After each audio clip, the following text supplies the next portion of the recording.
যোগীঘোপাত চৰকাৰী বিদ্যালয়ৰ পয়া লগা ছবি যোগীঘোপাৰ বৰজানাৰ এখন বিদ্যালয়ৰ দুৰৱস্থাই উদঙাইছে ৰাজ্যৰ শিক্ষা খণ্ডৰ পয়া লগা স্বৰূপ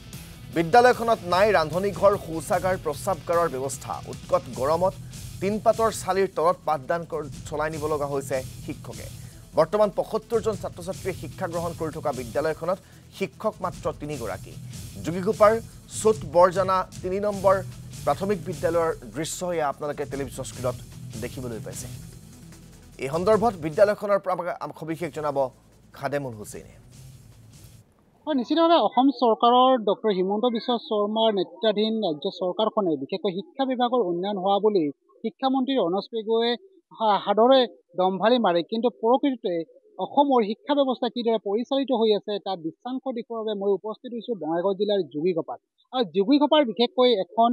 বিদ্যালয় শিক্ষা বিভাগৰ প্ৰকৃত যি নগ্ন স্বৰূপ সেই নগ্ন স্বৰূপটো উদঙাই দিছে যে মই এই মুহূৰ্তত এখন বিদ্যালয়ত উপস্থিত আছোঁ বিদ্যালয়খন হ'ল চত বৰজনা তৃতীয় খণ্ডৰ প্ৰাথমিক বিদ্যালয় যিখন বিদ্যালয় ২০০৪ চনত প্ৰতিষ্ঠিত হৈছিল বা চৰকাৰীকৰণ কৰা হ'ল কিন্তু আজিৰ তাৰিখত ইয়াত আন্তঃগাঁথনি ইমানেই দুৰ্বল বা আন্তঃগাঁথনিৰ অৱস্থা একেবাৰে তথ্যবচ আৰু বিশেষকৈ এইখন এখন বিদ্যালয় নে টিউচন চেণ্টাৰ তাকে ধৰিব নোৱাৰি মই ভিতৰলৈ প্ৰৱেশ কৰিবৰ কাৰণে মই সতীৰ্থ সহযোগী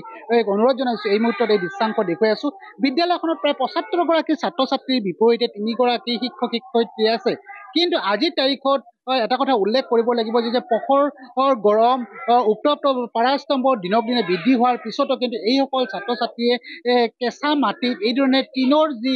বেৰ সেই বেৰৰ এই ধৰণে পাঠদান কাৰ্যসূচীত অংশগ্ৰহণ কৰিবলগীয়া হৈছে আৰু মোৰ লগত এই মুহূৰ্তত প্ৰধান শিক্ষকগৰাকীও আছে মই প্ৰধান শিক্ষকগৰাকীৰ পৰা কিছু কথা মই জানিবৰ কাৰণে যত্ন কৰিম যে আপোনাৰ বিদ্যালয়খন ২০০৪ চনত প্ৰতিষ্ঠিত হৈছিল চৰকাৰীকৰণ কৰা হ'ল ৪টাকৈ গুণোৎসৱ হৈ গ'ল আগন্তুক জানুৱাৰী মাহত আৰু গুণোৎসৱ পাতিবৰ কাৰণে চৰকাৰখনে ইতিমধ্যে পৰিকল্পনা ৰচিছে আপোনাৰ বিদ্যালয়ৰ আজিৰ তাৰিখৰ আন্তঃগাঁথনি একেবাৰে দুৰ্বল আৰু বিশেষকৈ আমি জানিব বিচাৰিছোঁ আপোনালোকৰ যিখন বিদ্যালয় চৰকাৰী বিদ্যালয় কিন্তু চৰকাৰী নিজা ভূমি নাই আনৰ মাটিত এইখন বিদ্যালয় পৰিচালিত হ'ব লগা হৈছে কি ক'ব তাৰমানে এই স্কুলখনতো মই ২০১৫ চনত আহিছোঁ তাৰপিছত দেখিছোঁ বিদ্যালয়খনৰ কোনো মাটি চাটি নাই বিল্ডিং নোহোৱাৰ কাৰণে আমাৰ ল'ৰা ছোৱালীক পাঠদান দিয়াত বহুত অসুবিধা হৈছে আমাৰ টিনৰ বেৰ খাইছে টেম্পৰাৰী চলি আছে বানপানী আজি ১ কঁকালমান হৈ গৈছিল এইবাৰ বৰ্তমান আমি চৰকাৰক অনুৰোধ জনাওঁ যে আমাৰ এইফালে আমাৰ স্কুলখনৰ ১০০ মিটাৰমান দূৰত খাচ মাটি আছে এই মালাগাৰ পাটটো গাঁৱৰ ৪৩৫ জন দাগ আৰু তাৰ ওচৰত আৰু বহুত খাচ মাটি আছে আমি চৰকাৰক অনুৰোধ জনাওঁ যাতে আমাৰ স্কুলত এই মাটিখিনি ব্যৱস্থা কৰি দিয়ে আমাৰ এইফালে কোনো স্কুল নাই আমাৰ এটা এই গাঁৱলীয়া এলেকা কোনো স্কুল নাই আৰু এই স্কুলখন যদি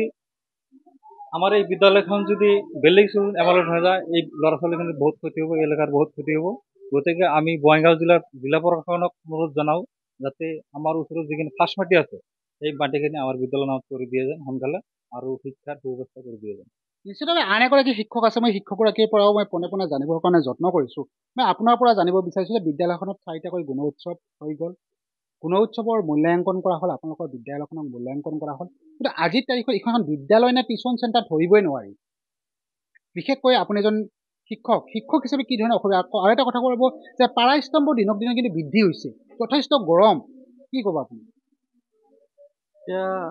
আপোনালোকক ধন্যবাদ জনাইছোঁ প্ৰথমে আপোনালোকে অহাৰ কাৰণে ইমান এটা